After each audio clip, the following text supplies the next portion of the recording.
0 to 60? 5.2. 4.8. Gears. 5. 6. Top speed? 148. 157. This debate has been going on for years. The Subaru Impreza WRX STi and the Mitsubishi EvoVII are ugly, gimmicky and drive frenetically. But to die-hard enthusiasts, they're the ultimate in street car cred. And now that they're available from UK dealers, it's time to put them head-to-head. Both use turbocharged 2-litre engines. Both pump out around 300 horsepower. Both are four-wheel drive. And both will take you to 60 in around 5 seconds and go on to over 140 miles an hour.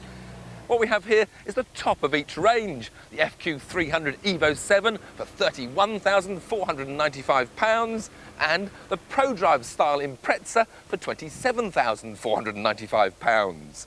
Which is best? Place your bets now.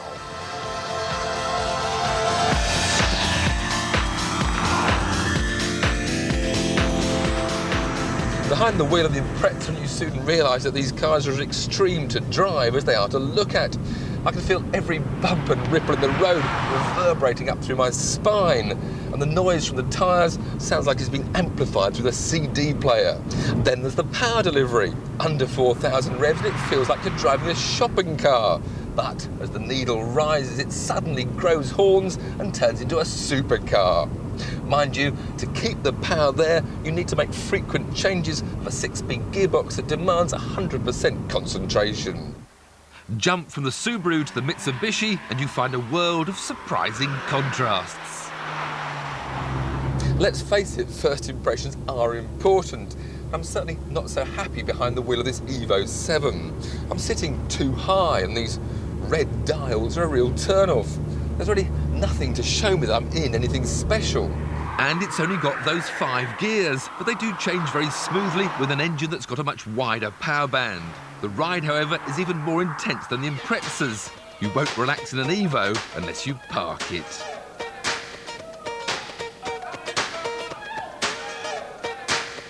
Both were born and bred on the world's rally stages, and in the hands of true enthusiasts, a similar experience is only a track day away, where they quite literally transform themselves.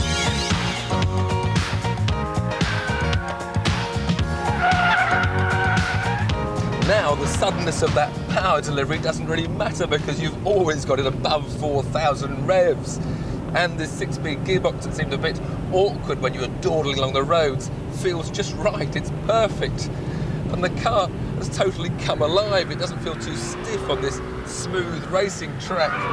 And whilst the handling does tend to understeer a bit wide at the front as you go into the corners, a little lift of the throttle soon gets the tail stepping out.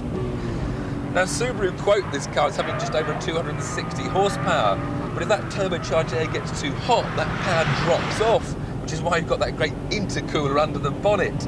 And when the pressure's on, there's a little button you can press, which will spray the intercooler with water and help reduce that air intake temperature.